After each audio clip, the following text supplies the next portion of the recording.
Oi, pessoal, sejam todos muito bem-vindos para esse quarto episódio da primeira temporada. Eu me chamo Charles Henrique e hoje a gente vai continuar um pouquinho da nossa conversa a respeito de conjuntos, especificamente noções sobre conjuntos. Para esse episódio, eu gostaria de pontuar com vocês 4 aspectos que eu considero muito importantes para esse nosso entendimento inicial, que são o complementar de um conjunto, reunião e interseção, diferença de conjuntos e um pouquinho de representação gráfica a respeito de como esses tópicos podem se relacionar entre si. Bom, antes de começar, no entanto, eu gostaria de pedir a ajuda de vocês se inscrevendo no canal caso vocês tenham apreciado todos esses vídeos até então. Sem mais delongas, vejamos então o nosso primeiro tópico.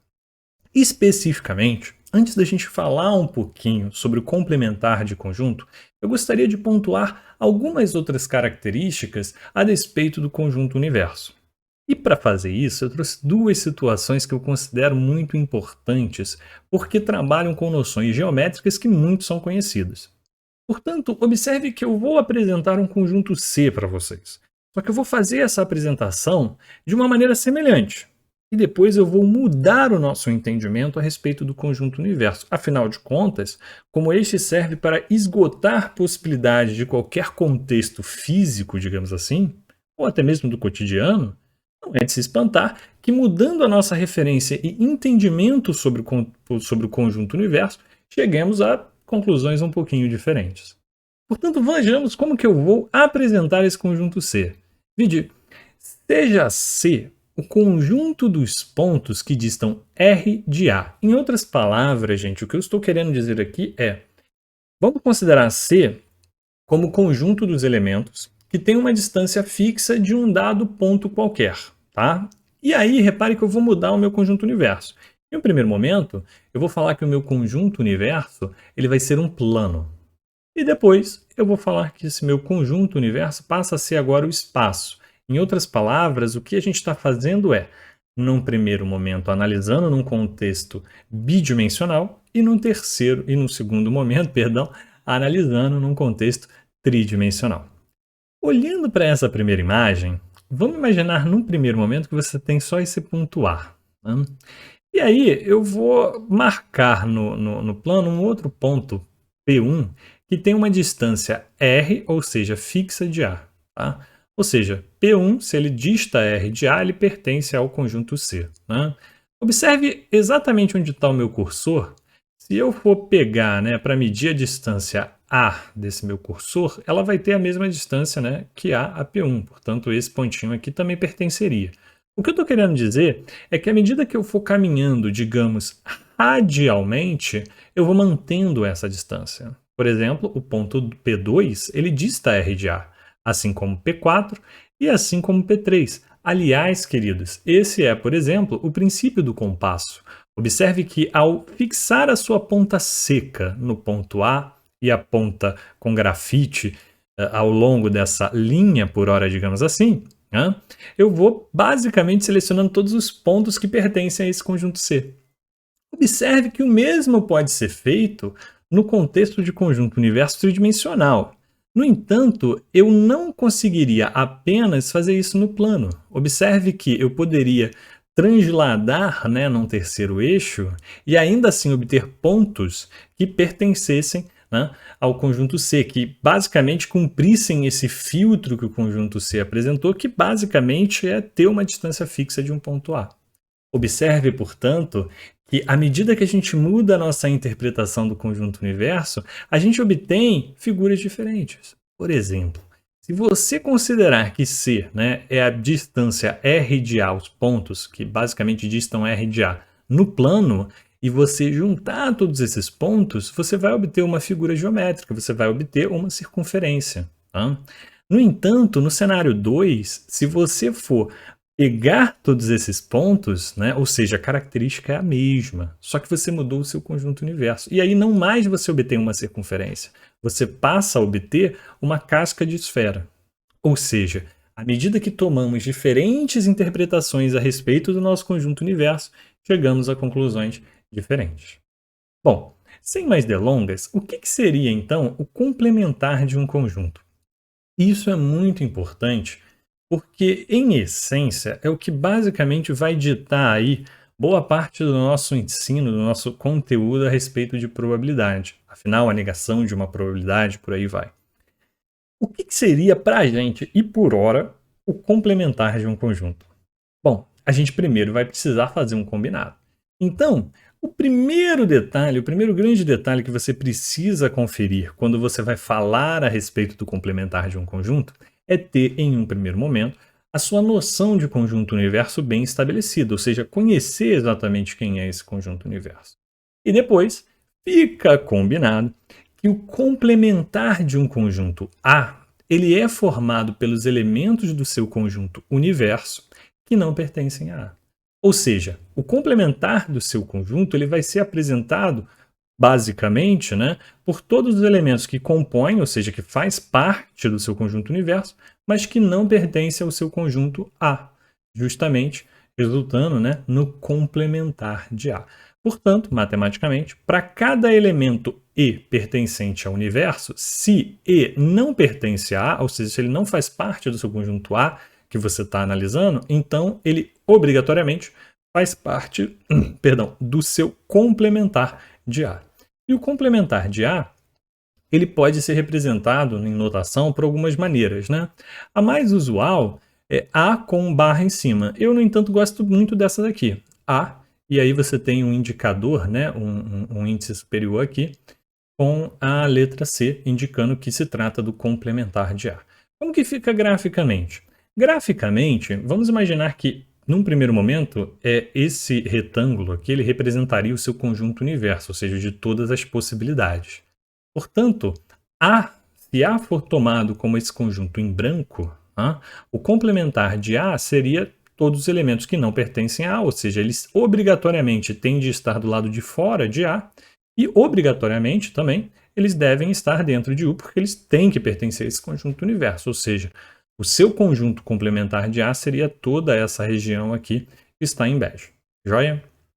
Agora, para tentar deixar isso um pouquinho mais claro, vejamos um exemplo um pouco taxativo, digamos, mas é um exemplo que representa muito bem essa situação. Imagine que o seu conjunto universo agora, ele é as letras do alfabeto, ou seja, todas as letras do alfabeto.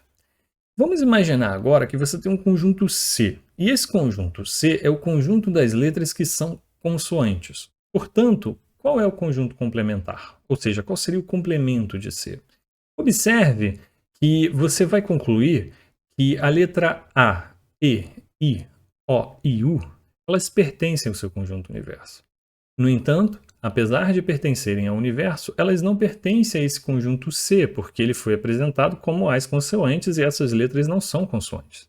Portanto, você pode dizer que o complementar de C é formado pelas letras A, E, I, O e U. Em outras palavras, basicamente você pode entender que se trata da negação da apresentação de consoante. Agora, corriqueiramente, a negação de uma determinada afirmação ela também pode receber outra classificação. E às vezes até outras fortuitas classificações que facilitam o entendimento a respeito desse conjunto. Portanto, especificamente para esse caso, eu posso dizer que a negação de ser consoante ela basicamente infere a respeito do complementar de C, e é formado pelos elementos A, E, I, O e U, ou, fortuitamente, eu posso dizer que o complemento do conjunto das consoantes ele é o conjunto das vogais, porque basicamente entendem o que ficou combinado a respeito do complementar de conjunto. É formado por elementos que pertencem ao universo, mas não pertencem ao conjunto das consoantes. Ok? Bom, passando um pouco mais adiante, a gente também precisa conversar um pouquinho a respeito da relação entre conjuntos. Por que eu digo isso? É evidente que até o momento a gente falou muito da relação elemento e conjunto, e boa parte das apresentações e dos combinados que nós tecemos aqui usa muito essa relação de pertinência, que categoricamente falando a gente está falando de um elemento e de um conjunto. Agora, como que a gente pode inferir a respeito de relações de conjuntos? A gente já viu basicamente o fazer parte de, ou seja, a noção sobre subconjuntos, e agora a gente vai falar um pouquinho sobre os conceitos de reunião e interseção. Portanto, novamente, se faz necessário que façamos um combinado. E o combinado é o seguinte: a reunião entre os conjuntos A e B, e aí eu vou denotar essa reunião por essa simbologia aqui, é o conjunto formado pelos elementos de A mais os elementos de B. A interseção, no entanto, e aí fica, né, categorizada por essa simbologia aqui, é o conjunto formado pelos elementos que tanto pertencem a A quanto a B. Portanto, observe que há uma diferença crucial entre essas duas noções. Quando a gente fala de reunião, estamos falando de todos os elementos de A mais os elementos de B. Quando falamos de interseção, estamos falando dos elementos que tanto pertencem a A e tanto pertencem a B. Vejamos um exemplo. Vamos imaginar que a gente tem dois conjuntos, o conjunto A e o conjunto B. A é formado pelos elementos Albert, Isaac, Hawking, Tesla e Sagan.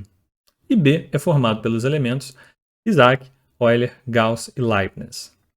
Vamos, num primeiro momento, tentar representar o que seria a interseção entre os conjuntos A e B. Portanto, vejamos o combinado. A interseção é um conjunto formado pelos elementos que tanto pertencem a A quanto pertencem a B. Logo, seria necessário a gente percorrer os conjuntos e identificar esses elementos. Observe, e aí eu já deixei aqui destacado, que Isaac pertence tanto ao conjunto A quanto ao conjunto B. Portanto, a gente pode escrever que a interseção entre A e B é o conjunto formado pelo elemento Isaac.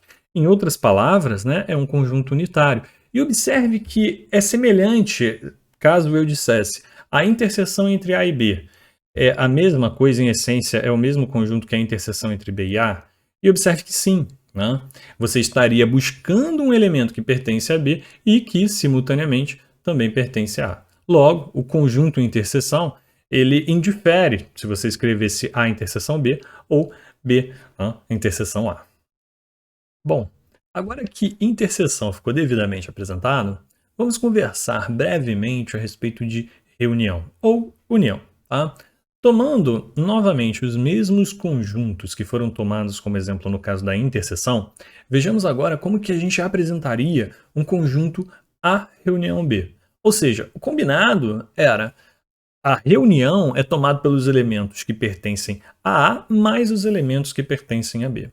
Então, repare que eu poderia apresentar a reunião do conjunto A e B como sendo o conjunto formado pelos elementos Albert, Isaac, Hawking, Tesla, Sagan, Isaac, Euler, Gauss e Leibniz.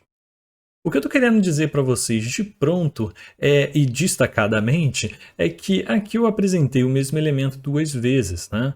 Justamente porque esse elemento é a interseção entre ambos os conjuntos, ou seja, pertence tanto a A quanto a B. Pergunto a vocês, eu poderia então ocultar essa repetição e apresentar o elemento apenas uma vez? E para responder essa pergunta, vamos fazer um trabalho de convencimento. Vejamos um exemplo um pouquinho mais simples. Vejamos o conjunto C, que é formado pelos símbolos mais, menos, divisão e x, digamos assim. E aí eu faço uma pergunta. O conjunto C, ele seria igual ao conjunto D, que é formado pelos elementos mais, menos, divisão, divisão, divisão, x? E repare que para a gente responder essa pergunta, a gente tem que voltar para o nosso combinado a respeito de igualdade. E o combinado a respeito de igualdade, ele era, ora, tudo o que você precisa ver é se o elemento pertence tanto ao conjunto quanto ao outro. Porque se todos os elementos pertencer, basicamente atenderem, né, a esse nosso combinado, portanto, estamos falando em essência do mesmo conjunto. Então, observe que apesar de alguns elementos estarem postos, né, de forma repetida em duplicata, digamos assim, o que você vai precisar escrever é a relação de pertinência. Então você tem que, olha, o símbolo de mais ele pertence ao C, o símbolo de mais ele pertence ao D, o símbolo de mais ele pertence ao D, ou seja, o elemento pertence a ambos. E a mesma conclusão ela vai ser obtida à medida que você for analisar a simbologia de menos, a símbolo de divisão e o x. Portanto, se todos os elementos pertencem a ambos os conjuntos, a gente está falando do mesmo conjunto, do mesmo objeto. Portanto, repare que a reunião B, eu até posso apresentar ela repetindo o elemento da interseção, mas se eu quiser apresentar de uma forma um pouquinho mais simplificada, eu posso simplesmente apresentar o elemento Isaac apenas uma vez.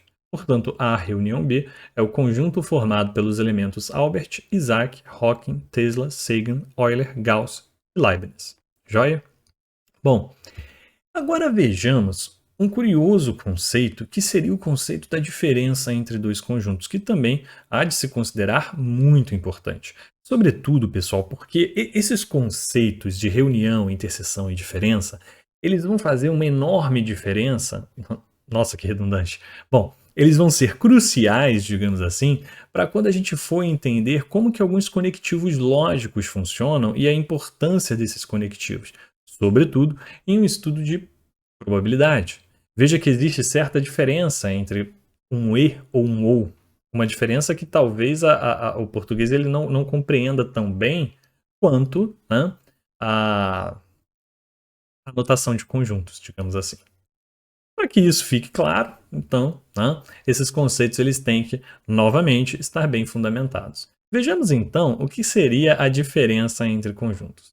Observe que, considerando dois conjuntos A e B, novamente, né, fica combinado que diferença entre A e B é o conjunto formado pelos elementos de A que não pertencem a B. Então, um exemplo, né, seja o conjunto A formado pelos elementos Aristóteles, Platão e Nietzsche, e o conjunto B formado pelos elementos Pitágoras, Platão, Arquimedes. Observe então que se você for apresentar o conjunto diferença entre A e B, né, você teria que ver os elementos que pertencem a A e, não obstante, né, não pertencem a B. Então, Aristóteles pertence apenas a A e Nietzsche pertence apenas a A. Observe que há certa diferença agora.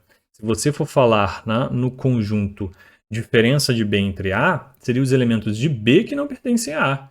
E aí, né, seria basicamente o conjunto formado pelos elementos Pitágoras e Arquimedes. Ou seja, basicamente você destacou aqui os elementos que compõem ou fazem parte, né, do conjunto interseção. E aqui, diferente de interseção e reunião, você falar a diferença entre A e B e diferença entre B e A importa, tendo em vista que o combinado faz com que sejam conjuntos diferentes. Bom, para finalizar essa nossa conversa de hoje, eu só gostaria de pontuar aqui a representação gráfica dessa brincadeira toda, né? Então, assumindo que a gente tem aí, né, uma relação entre o conjunto A e o conjunto B, para esse caso específico, né, a gente pode dizer que a gente tem três partes categóricas, né, onde essa daqui do meio, né, que é tomada pelos elementos que pertencem simultaneamente a A e a B, é a nossa interseção. E logo, a partir do momento que você destacou a sua interseção de ambos os conjuntos, sobra justamente a diferença. À esquerda, a gente teria apenas os elementos de A, ou seja, a diferença, né, entre A e B, e à direita, né, a diferença entre B e A. Basicamente, você pode ainda representar a notação da reunião entre A e B, ou seja, a reunião entre A e B é formada pelos elementos que pertencem apenas a A, ou seja, essa lua aqui, digamos, né? A união, né, da interseção, ou seja, essa daqui, e ainda, né, a união com a outra lua, que seria apenas os elementos de B. E aqui eu gostaria de fazer um último comentário, que é o seguinte: boa parte dos problemas que a gente encontra aí de conjuntos, quase sempre, né, envolvendo cardinal, eles partem basicamente de uma equação que se deriva dessa noção de união. Joia?